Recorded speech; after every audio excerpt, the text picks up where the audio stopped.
बिस्मिल्लाहिर्रहमानिर्रहीम। अस्सलामु अलैकुम वरहमतुल्लाहि वबरकातुहू। मैं उम्मीद करता हूँ कि आप तमाम हज़रात खैरियत से होंगे। नाज़रीन, आपने कमेटी का नाम सुना होगा। इसको बाद इलाक़ों में बीसी भी कहा जाता है। कमेटी या बीसी का तरीका ये होता है कि मुख्तलिफ़ हज़रात मिलकर 5, 10, 15 या 20 हज़रात मिलकर किसी एक बंदे के पास हर माह कुछ ना कुछ रकम जमा करवाते रहते हैं। मिसाल के तौर पर हर आदमी 500 हर महीने में जमा करवाता है, या हर आदमी हर माह 1000, 1500 या 2000 रुपये जमा करवाता है। ये रकम कम व बेश मुख्तलिफ हो सकती है। मुख्तलिफ़ कमेटियों में मुख्तलिफ़ रकमें होती हैं। जब रकम इकट्ठी हो जाती है तो जो कमेटी का इंतज़ाम करने वाला आदमी होता है, वो सब के नाम एक पर्ची में डालता है, और जिसके नाम की पर्ची निकल आती है उसको वो कमेटी दे दी जाती है। ये तो था कमेटी का पुराना तस्वुर। लेकिन आप हज़रात जानते हैं कि हर चीज़ आज के ज़माने में जदीद होती जा रही है, और डिजिटल इनकलाब की वजह से हर चीज़ ऑनलाइन पर शिफ्ट हो रही है। चुनांचे ये कमेटियाँ जो पहले हमारे इलाक़ों में, हमारे घरों में, हमारी दुकानों में डाली जाती थी, अब ये कमेटियाँ ऑनलाइन भी डाली जाती हैं। इन ऑनलाइन कमेटियों में एक मशहूर कमेटी है जिसका नाम है उड़ान। उड़ान एक कमेटी का तरीक़ा है और ये ऑनलाइन कमेटी है। हम आपको इस वीडियो में अब इस उड़ान कमेटी की काम करने का तरीक़ा बताएंगे कि उड़ान कमेटी काम कैसे करती है, और क्या उड़ान कमेटी जिस तरीके से काम करती है क्या वो शरई लिहाज से जायज़ है या जायज़ नहीं है, और क्या ये सूद के ज़ुमरे में तो नहीं आता।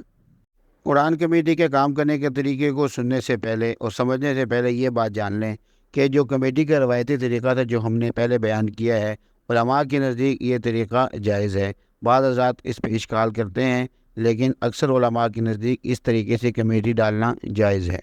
इसके बाद हम देखते हैं कि उड़ान कमेटी के काम करने का तरीक़ा क्या होता है। इसमें सबसे पहले अपने आप को आदमी रजिस्टर करता है, और उसके बाद वो इस बात को इख्तियार करता है कि वो 5 माह की मुद्दत वाली कमेटी में शामिल होता है या 10 माह की मुद्दत वाली कमेटी में शामिल होता है। इसके बाद उसको ये भी इख्तियार होता है कि वो पहले माह कमेटी लेना चाहता है या दूसरे माह कमेटी लेना चाहता है, तीसरे, चौथे, पाँचवें, यहाँ तक कि अगर 5 माह वाली कमेटी है तो उसमें 5 स्लॉट्स होती हैं, यानी 5 जगह होती हैं, और अगर 10 माह वाली कमेटी हो तो उसमें 10 जगह होती हैं। 10 माह वाली कमेटी में उसको पहली से लेकर 10वीं कमेटी तक कोई भी कमेटी लेने का इख्तियार हासिल होता है। इसके बाद अगर कोई आदमी 5 माह की मुद्दत वाली कमेटी में हिस्सा लेता है और वो चाहता है कि मुझे पहली कमेटी मिले, तो उसको जितने रुपए उसने लेने हैं उसके 2.1% रकम इजाफी जमा करवानी होगी। मिसाल के तौर पर वो 25,000 रुपये कमेटी में शिरकत करना चाहता है, इसमें हर माह उसको 5,000 रुपये देने पड़ेंगे, तो उसको 25,000 रुपये की कमेटी में शामिल होने के लिए 2.1% रकम इजाफी देनी पड़ेगी, जो कि 25,000 की सूरत में 525 रुपये बनते हैं। इसी तरह अगर वो 5 माह की मुद्दत वाली कमेटी में दूसरी कमेटी लेता है तो उसको 1.8% रकम इजाफी अदा करनी पड़ेगी। यानी हमारी मिसाल में अगर वो 25,000 रुपये वाली कमेटी में शामिल होता है और वो कहता है कि मैं दूसरी कमेटी लेना चाहता हूँ, तो उसको दूसरे माह 25,000 रुपये मिल जाएंगे। लेकिन वो जब पैसे 25,000 रुपये अदा करेगा, हर माह जो 5,000 रुपये की किस्तें अदा करेगा, तो उसमें 25,000 का 1.8% यानी 450 रुपये इजाफी अदा करेगा। इसी तरह अगर कोई कहता है कि मैं 5 माह की मुद्दत वाली कमेटी में शामिल होना चाहता हूं और मैं तीसरी कमेटी लेना चाहता हूं, तो उसको 1.4% रकम इजाफी अदा करनी पड़ेगी।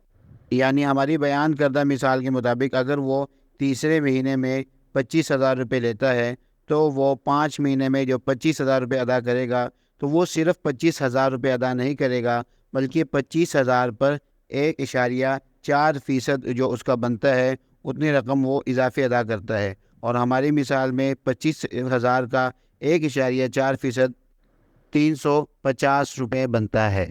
इसी तरह जो 10 माह की मुद्दत वाली कमेटी में शामिल होना चाहता है, तो अगर वो पहली कमेटी लेता है, यानी अगर वो हर माह की 5,000 रुपये किस्त वाली कमेटी है और 10 माह तक वो कमेटी चलती है और पहली कमेटी वो लेता है, तो अगर पहले महीने में वो 50,000 रुपये ले लेता है, तो जब वो 10 माह में हर माह 5,000 रुपये अदा करेगा, तो वो सिर्फ 50,000 रुपये अदा नहीं करेगा, बल्कि मुकम्मल कमेटी के 2.1% حصہ اضافی رقم ادا کرے گا جو کہ بطور فیس ہوگی، اور یہ 2.1% جو رقم اضافی ادا کرے گا یہ ایک ساتھ نہیں ہوگی بلکہ ماہانہ قسط کے ساتھ اس کو جمع کروائے گا۔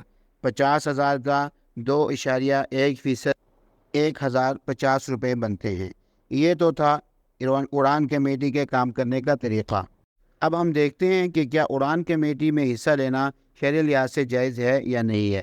اس کا حکم بیان کرنے سے پہلے میں آپ کو شریعت کے کچھ ضابطے بیان کرتا ہوں۔ ان ضابطوں کے سننے کے بعد آپ اڑان کمیٹی کی شرعی حیثیت کا فیصلہ خود بخود کریں گے۔ شریعت کا ایک ضابطہ ہے کہ جو آدمی قرض لیتا ہے تو قرض لینے والا قرض کی واپسی اتنی ہی کرے گا جتنی اس نے قرض دیے ہوتے ہیں۔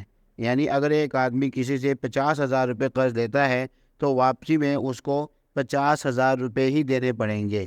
یا اسی طرح اگر کوئی آدمی کسی سے ایک پہلے مہینے میں 25,000 روپے لیتا ہے اور وہ یہ وعدہ کرتا ہے کہ 5 ماہ بعد میں تمہیں قرض ادا کر دوں گا، تو واپسی میں بھی وہ 25,000 روپے ہی ادا کرے گا۔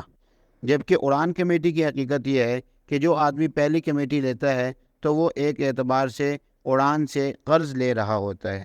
اب جب قرض لیتا ہے تو جو پہلی کمیٹی لیتا ہے وہ اگر 50,000 روپے لیتا ہے تو واپسی میں وہ اس قرض کی 50,000 کا 2.1% حصہ جتنا بنتا ہے جو کہ 1,050 روپے بنتے ہیں وہ واپس کرے گا۔ صورت حقیقت یہ ہوئی کہ اس نے لیے اڑان کمیٹی سے 50,000 روپے اور واپسی میں 51,050 روپے دے رہا ہے۔ شریعت میں اگر کوئی اس طرح سے کرے کہ کسی کو 50,000 روپے کسی سے قرض لے اور واپسی میں اس کو 51,000 دے، یا 50,000 سے زائد 500 بھی زائد لے، تب بھی وہ قرض پر نفع ہوتا ہے۔ اور حدیث پاک میں آتا ہے کل قرض جر نفعا فهو وجه من وجوہ الربا، کہ ہر وہ قرضہ جو قرضہ نفع کھینچ کر لاتا ہے تو وہ سود کی صورتوں میں سے ایک صورت ہے۔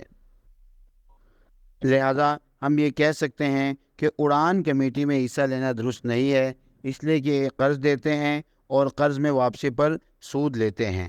اس میں جو ہماری روایتی طریقہ ہے کمیٹی کا اس کا صرف نام شامل ہے، اور اس کے علاوہ جو دوسری کمیٹیاں ہوتی ہیں وہ اس کی حقیقت اس میں شامل نہیں ہے۔ لہذا آپ سے گزارش ہے کہ اڑان کمیٹی میں حصہ مت ڈالیں، اس لیے کہ اگر آپ اس میں حصہ ڈالیں گے تو شرعی لحاظ سے سود کے مرتکب ہوں گے۔ وآخر دعوانا ان الحمد للہ رب العالمین۔